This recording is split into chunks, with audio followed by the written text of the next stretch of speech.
Hello friends, तुमचं स्वागत आहे आजच्या एका नवीन व्हिडिओमध्ये. तर आज आपण बनवणार आहोत झणझणीत मिसळ. तर तुम्ही बघू शकता एकदम छान, एकदम हॉटेलसारखे जशी भेटते ना सेम तशीच मिसळ मी ना घरच्या घरी बनवलेली आहे. तर तुम्हाला पण ही रेसिपी अशीच ट्राय करायची असेल तशीच अशा प्रकारे म्हणजे झणझणीत आणि मस्त छान अशी तर्रीवाली मिसळ तुम्हाला घरी ट्राय करायची असेल तर हा व्हिडिओ संपूर्ण बघा. तर आपल्या इकडे बऱ्यापैकी ना पुणेरी मिसळ प्रसिद्ध असते, कोल्हापूरची, नाशिकची. तर आज ना आपण ना मस्त नाशिकची ना मिसळ तयार करणार आहोत. तर ती पण ना मस्त काळ्या मसाल्याचीच बनवणार आहेत. ही मिसळ ना बनवायला अगदी सोपी आणि इतकी छान टेस्ट होते ना, तर तुम्ही ना घरी नक्की ट्राय करा. हॉटेलला पण जाण्याची गरज राहणार नाही. आणि मस्त छान ना इथे काय करायचं आहे माहिती आहे का, मोड आलेली ना मटकी घ्यायची. ती आधी ना स्वच्छ पाण्याने छान अशी व्यवस्थित धुवून घ्यायची आहेत, कारण आधीच निसून घेतलेली होती. त्याच्यामध्ये काय खडे वगैरे असले तुम्ही निसून घ्या. शक्यतो राहत नाही, पण एकदा तर आपण आपलं काम तर आहेच का त्याला स्वच्छ करून घ्यायची.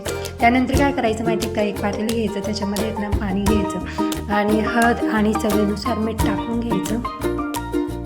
म्हणजे इथे ना आपण जी मटकी आहेत ना ती आधी ना उकडून घेणार आहेत, म्हणजे तिला वाफ देऊन घेणार आहेत. काय अगदी 2 ते 3 मिनिट ना आपल्याला ना मस्त गरम पाण्यामध्ये ना त्याला असं उकळून घ्यायची. उकळी आली का मग त्याच्यामध्ये म्हणजे नॉर्मल हे बघा तुम्ही इथे बघू शकता, इथे मी पाणी घेतलं, त्याच्यामध्ये मीठ आणि हळद टाकली. तर एकदा छान व्यवस्थित मिक्स करून घ्यायचं. त्यानंतर ना की आपली मटकी ना स्वच्छ धुतलेली तर ती टाकून घ्यायची. तर हिला ना जादा वेळ शिजून नाही द्यायचे, फक्त ना 4 ते 5 मिनिट ना हिला शिजून द्यायचं. कारण ना मटकीला शिजायला टाईम जास्त लागत नाही. ऑलरेडी ती ना म्हणजे कशी भिजलेली असते, त्यामुळे ना तिला जास्त ना शिजायला पण टाईम नाही लागत. म्हणजे 2 ते 4 मिनिट ना आरामशीर ना ती मस्त शिजून जाते.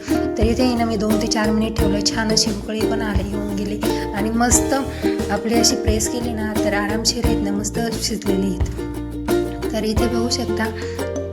तर आता ना मी इथे ना अशी छान अशी एकदा व्यवस्थित मिक्स करून घेतली. त्यानंतर ना गॅस बंद करून टाकायचा. तर आज ना आपण जी मिसळ बनवणार आहोत ना तर ती काळ्या मसाल्यातलीच बनवणार आहे. तर त्यासाठी ना मी इथे 3 कांदे घेतले, ते ना छान असे ठेचून घेतले. जर असे ठेचून घेतले ना तर काय होतं माहिती आहे का, तर त्यामध्ये ना मस्त म्हणजे छान असे व्यवस्थित ते असे भाजले जातात. त्यानंतर अर्धी वाटी ना मी खोबरं घेतलेले आहेत, ते देखील ना असं म्हणजे डायरेक्टलीच ना आपण भाजून घेणार आहोत. तर तुमच्याकडे अशी म्हणजे जाळी वगैरे असली ना तर ते घ्या, नाहीतर तुमच्याकडे अजून दुसरं काही असं भाजायला तर तुम्ही ते पण घेऊ शकता. तर इथे ना मी गॅसवर ना असेच भाजून घेणार आहे. जर आपण ही मिसळ ना चुलीवर बनवली ना एवढी छान लागते ना त्याची टेस्ट. तर आता चूल नसल्यामुळे आपण गॅसवरच बनवणार आहे. तर इथे बघू शकता तुम्ही. तर मी ना इथे छान असे ना कांदे आणि खोबरं व्यवस्थित भाजून घ्यायचे. ते ना खूप काळं पण होऊन नाही द्यायचं, त्यामुळे ना खूप असं करपटपणा लागतो. तर ना छान असं नॉर्मल याच्यात भाजून घ्यायचं.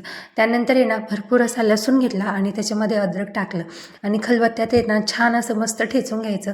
याने ना टेस्ट खूप छान लागते. म्हणजे जे आपण बाहेरून पेस्ट आणण्यापेक्षा ना जे घरचं आपले नॅचरल जे असतात ना घरगुती तेच कधी हे चांगलं असतं.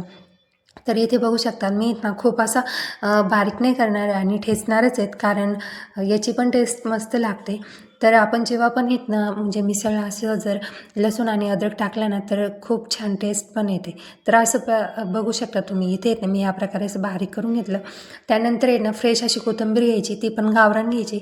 शक्यतो मार्केटला ना गावरान ना जास्त करून भेटत नाही, पण तुम्हाला भेटले तर तुम्ही नक्की हे करा.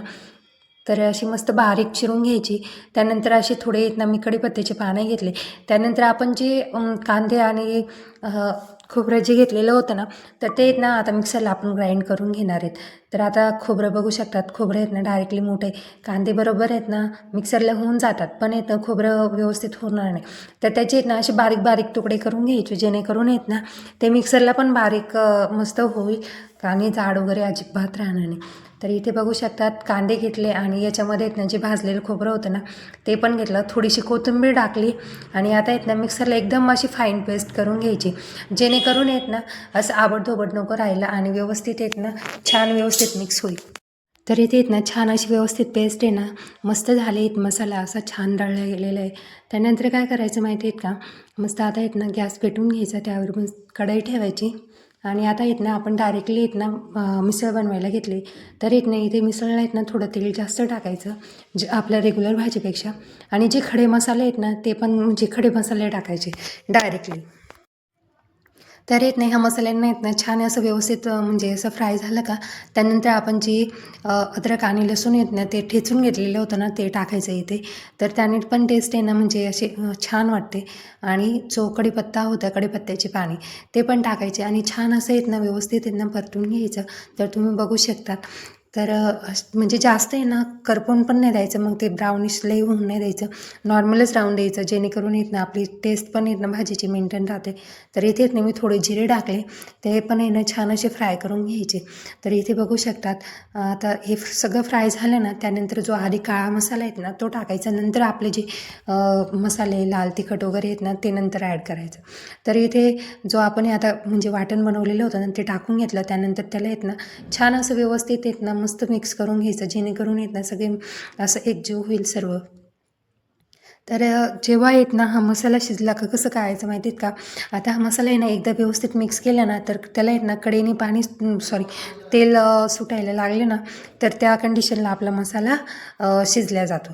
तर इथे बघू शकतो असं येत ना मस्त आहे ना फुल फ्लेमवर येत ना व्यवस्थित त्याला शिजून द्यायचं. त्यानंतर येत ना असं 1-2दा वेळेस येत ना छान असं व्यवस्थित मिक्स करून घ्यायचं जेणेकरून आपला मसाला येत ना सर्वपणे येत ना असा व्यवस्थित फ्राय होईल. तर इथे येत ना असा हे करून घ्यायचं. तर येत ना जास्त घाई करायची नाही या कंडिशनला. तर येत ना हळूहळूच येत ना व्यवस्थित मिक्स करून घ्यायचं.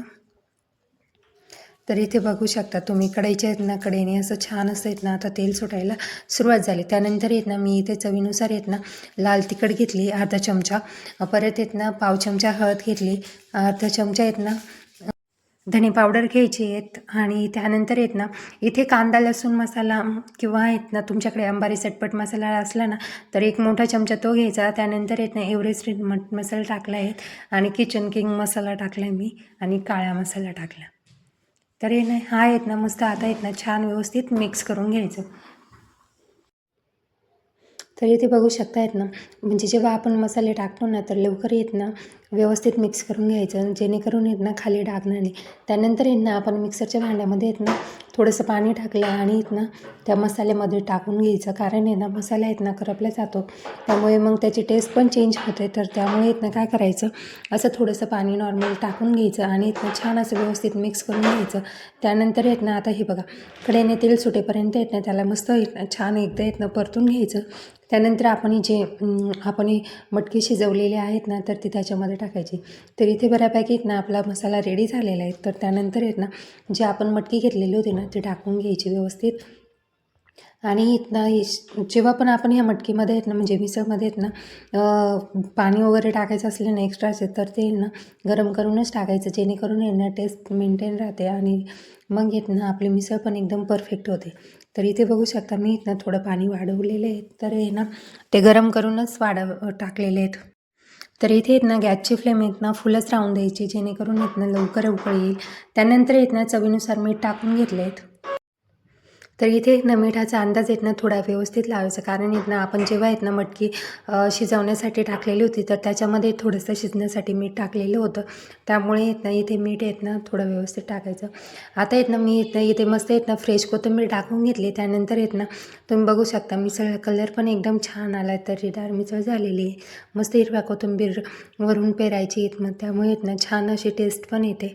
तर फायनली आपली येत ना इथे ना मिसळ म्हणजे येत ना बऱ्यापैकी रेडी झालेली. तर आता काय करायचं माहिती आहे का, गॅसची फ्लेम कमी करायची, 2 ते 4 मिनिट येत ना कमी गॅसवर येत ना छान अशी उकळून द्यायची जेणेकरून येत ना आपली जी मिसळची जी तरी असते ना तर एकदम परफेक्ट होते. तर इथे बघू शकता कढईने एकदम अशी येत ना तरीदार असे म्हणजे तरी आलेली आहेत छान अशी व्यवस्थित, आणि आपली मटकी छान अशी व्यवस्थित म्हणजे येत ना आता शिजलेली पण आहेत आणि व्यवस्थित आता आपल्याला खायला तयार पण झालेले आहेत. तर इथे बघू शकता तुम्ही एकदम छान हॉटेलसारखेच आहेत ना आपली मिसळ आहेत ना रेडी झालेली आहेत. तर येत ना ही रेसिपी बनवायला अगदी सोपी आहे आणि तरी वगैरे एवढी छान येते. तर आपल्याला येत ना आपण येत ना हॉटेलसारखी सेम मिसळ येत ना घरच्या घरी बनवू शकतो येत. तर आपली गरमागरम झणझणीत अशी मिसळ रेडी. तर इथे बघू शकता मी इथनं आता इथनं जे आपण हे ताट करायला घेतलेले तर इथनं तर मी इथे इथनं तर एका साईडला काढली. त्याबरोबर इथनं मिसळसोबत खायला फरसाण घेतले, कांदा, लिंबू, दही पण काहींना आवडतं तर तुम्हाला आवडीनुसार तुम्ही घेऊ शकता. त्यानंतर इथनं पापड पण घेतले त्यासोबत. त्यानंतर इथनं फरसाण घ्यायची, फरसाणवर आधी इथनं मटकी टाकून घ्यायची. त्यानंतर इथनं म्हणजे मिसळचा रस्सा टाकून घ्यायचा. तर इथनं आपलं मिसळ फायनली रेडी झालेली आहेत. तर छान इथनं आता मी मस्त इथनं टाकून घेते आणि तुम्हाला दाखवते एकदम परफेक्ट अशी इथनं आपली मिसळ तयार आहेत.